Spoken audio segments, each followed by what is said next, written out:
Hi friends, today we are going to discuss on the topic percentage, which is a part of UGC NET Paper 1 Data Interpretation. UGC NET Paper 1 Data Interpretation എന്ന ടോപ്പിക്കിൽ ഒരു ടോപ്പിക്കാണ് percentage എന്ന് പറയുന്നത്. ഇത് table ഫോമായിട്ടുള്ള പ്രോബ്ലംസിൽ pie chart പാരഗ്രാഫൊക്കെ തന്നിട്ട് questions ചോദിക്കാറുണ്ട്. അതായത് വളരെ ഇമ്പോർട്ടൻ്റ് ആയിട്ടുള്ള ഒരു ടോപ്പിക്കാണ് പെർസെൻറ്റേജ് എന്ന് പറയുന്നത്. So let's get into the video. First one ഒരു ക്വസ്റ്റ്യൻ ആണ്. Increase 900 by 11.11%. 900നെ 11.11% വെച്ച് ഇൻക്രീസ് ചെയ്യാനാണ് പറഞ്ഞിട്ടുള്ളത്. ഇത് നമുക്ക് ഒരുപാട് കാൽക്കുലേഷൻസ്, അതായത് കോംപ്ലിക്കേറ്റഡ് ആയിട്ട് തോന്നും, കാരണം ഫ്രാക്ഷൻസ് ഒക്കെ വരുന്നുണ്ട്. അപ്പോൾ എങ്ങനെ ചെയ്യാമെന്നുള്ളൊരു ബുദ്ധിമുട്ട് തോന്നും. അപ്പോൾ ഇതിന് വേണ്ടിയിട്ട് വളരെ ഈസി ആയിട്ട് എങ്ങനെ ചെയ്യാമെന്ന് നമുക്ക് നോക്കാം. ഇത് നമുക്ക് അറിയേണ്ടത് ബേസ് ഫ്രാക്ഷൻസ് ആണ്. സോ 1 എന്ന് പറയുന്നത് 100% ആണ്. അതായത് ഏതൊരു നമ്പറിൻ്റെയും 100% എന്ന് പറയുന്നത് ആ സെയിം നമ്പർ തന്നെ ആയിരിക്കും. അത് നമുക്ക് അറിയുന്ന ലോജിക്കാണ്.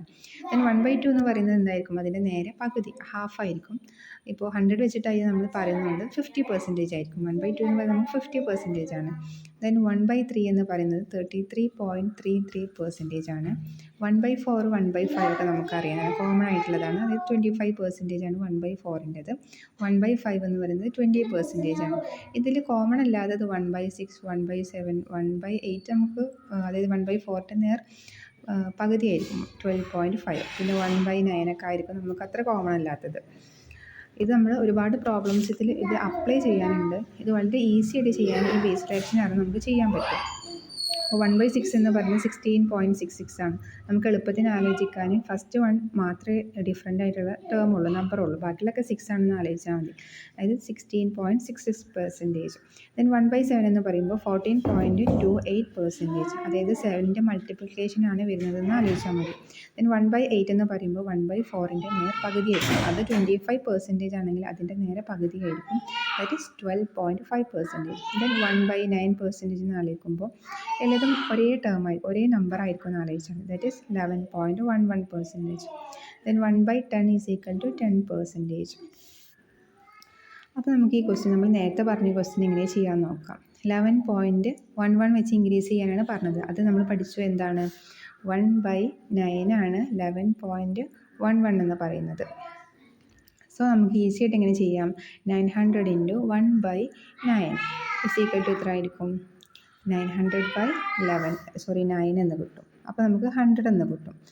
900/9 ഈസ് ഈക്വൽ ടു 100% ആണെന്ന് കിട്ടും. ഇത് വളരെ ഈസി ആയിട്ട് കാൽക്കുലേറ്റ് ചെയ്തു. അതായത് 900 × 1/9 എന്ന് പറയുമ്പോൾ 900 × 1 is equal to 900. 1 × 9, 9 is equal to 100% എന്ന് കിട്ടും. ദെൻ നമുക്ക് നെക്സ്റ്റ് ഒരു ക്വസ്റ്റ്യൻ നോക്കാം. Find 123% of 350. 350ൻ്റെ 123% എന്ന് പറയുന്നത് എത്രയാണ്? ഇതും ഒരു കൺഫ്യൂസിങ് ആയിട്ട് തോന്നും. ഒരു വലിയ നമ്പറാണ് നമുക്ക് പെർസെൻറ്റേജ് കാണാനുള്ളത് എന്ന് തോന്നും.